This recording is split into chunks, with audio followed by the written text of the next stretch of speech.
What's up, everyone? Kriddle here, and I want to talk about the current state of Diablo, specifically Diablo 4 Season 3. And to do that, we have to kind of go backwards in time to the game and how it got to where it is today. And then I'm going to give you a little bit of my thoughts on where we are and what I think is going on.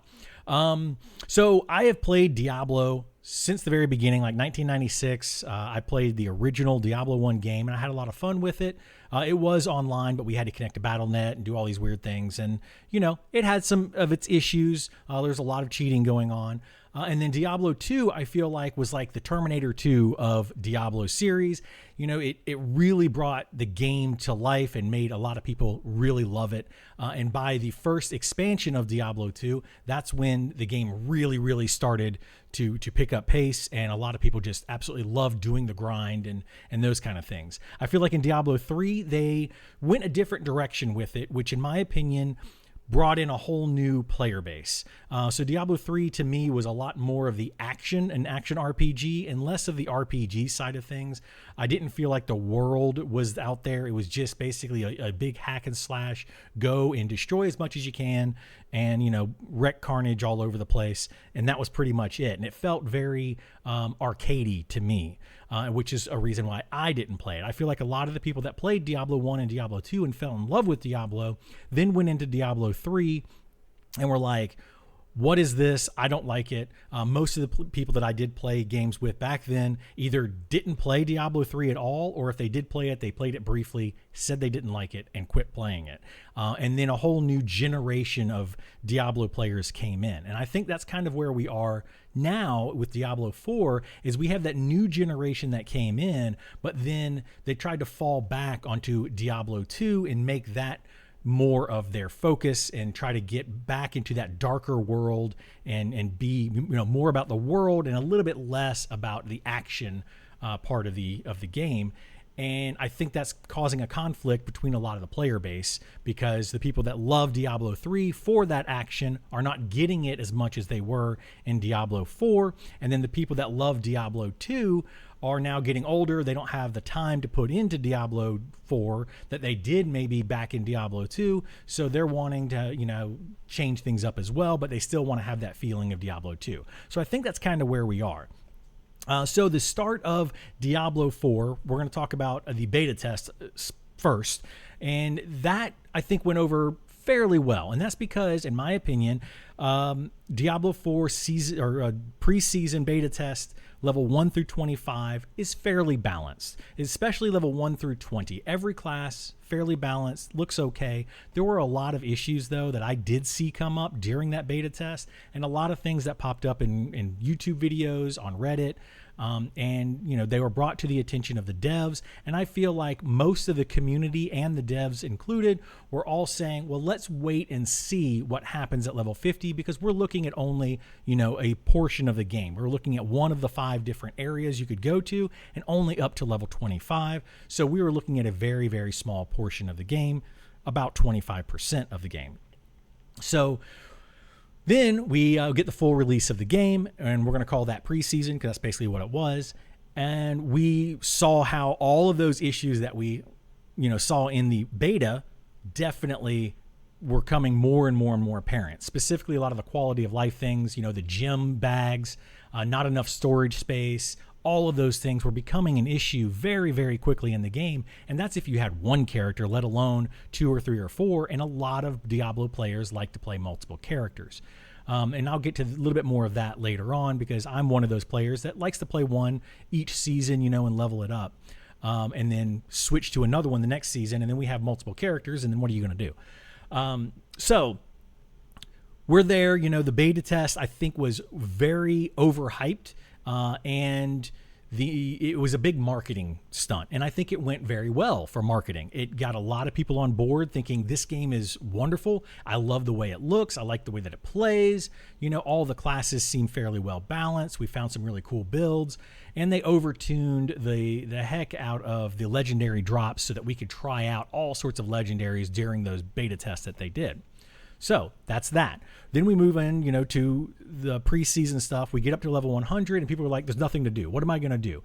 A lot of that is the player base, in my opinion. The players pushing to that end game as fast as possible, completely ignoring most of the game's content and just want to get to the end game and see what they can do. And then they quickly found out there's nothing to do. I think that is a huge flaw in games currently across the board, not just Diablo, but games that are now coming out, and they're mostly digital these days. So developers are like, well, we can just push out a game.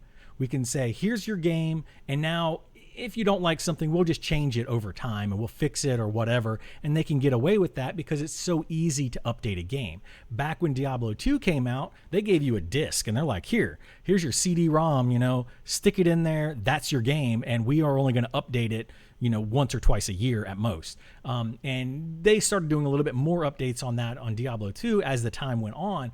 But when the game first came out, it was like it had to be a complete product. And if it wasn't, well, that's what you got. Now I feel like developers are able to push out an incomplete product much easier and get a lot of people on board with it and then just claim that they're going to fix it later.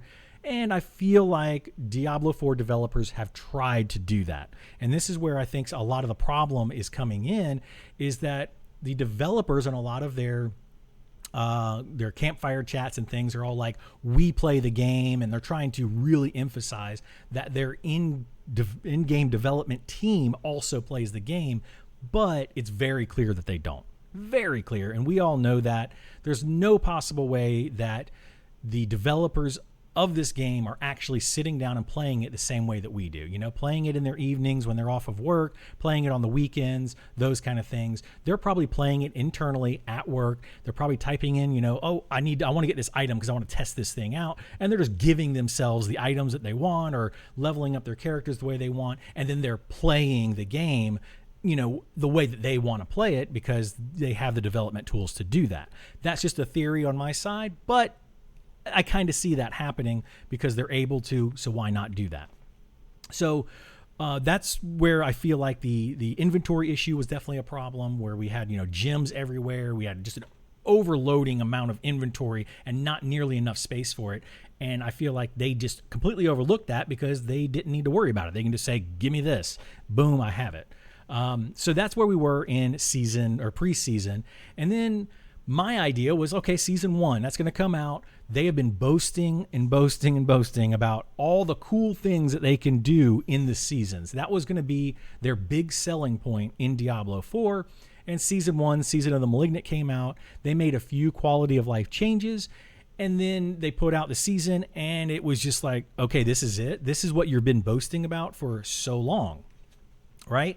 So they're like hyping everything up and being like, these are really cool things that we can do. You're gonna see, zombies, everywhere, and you're gonna see vampires or whatever it is that they were boasting about. And I feel like it just kind of fell short of that, right? They could have done a lot more, and they just chose, or they didn't. Let's just put it that way. So as time went on, season 2 comes around, and this is going to be my last chance for Diablo 4. I was like, this is it. Is Diablo 4 going to be good?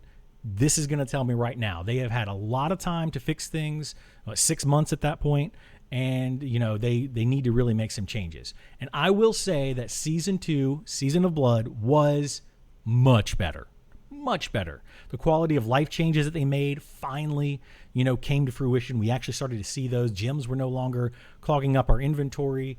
I really enjoyed the going out and finding items to summon bosses and then getting items from those bosses to summon more bosses. And it was like this tier of things that you had to do to then get some of the best items in the game. That was a lot of fun. Really, really enjoyed that. The world events that they added into it were pretty cool. You could get a lot of awesome loot if you go in and do that world event with, give them or whatever it was, like 100 blood things or whatever, and you can summon a bunch of enemies that come out, and people would just flock to those, and you would just have this massive battle, which was a lot of fun, and you would just slaughter everything and get tons of great loot. And I really, really liked that. So I feel like Season of Blood, it was like, okay, they're finally going in the right direction. This is very, very, very good for Diablo. And then Season 3 hits. So now we're going into Season 3. Today's Friday. We've had Season 3 has been out now for 2 or 3 days. I put in about 10 hours into it so far myself. And I have to say they went backwards. Like, what are they doing? I just don't understand. They went so far forwards with Season of Blood, making a lot of changes and really showing us that they care about the community. And then Season 3 comes out and they're like, oh, here's these vaults. So that's the new thing about this season. It's Season of Constructs. You do have this little spider construct that follows you around. I feel like those abilities that you put on the spider are just kind of lackluster. They don't really change your character in any way. Whereas Season of Blood, you had all these different blood pact things, whatever they were, that you could do. And that was really cool. I thought you could really change your character and completely change the way that it plays. So that's kind of where we are with Season 3, Season of the Construct. And I'm just kind of at a point, I'm at a loss. You know, where are we going with Diablo 4? What are the devs trying to do? They're still out there saying we play our game, and it's very apparent that there's no possible way that they went in and put more than, 1 or 2 runs into these vaults and we're like, yep, those are good. Because in the vaults, the whole purpose of them is you go in and you get this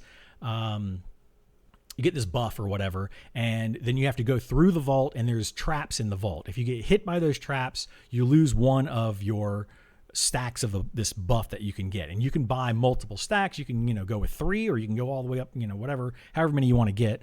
I think I got like 21 at one point, and went through this dungeon. And at the end of the dungeon, if you have one of those stacks left, you can open a chest. And then the more stacks you have, you might be able to open additional chests.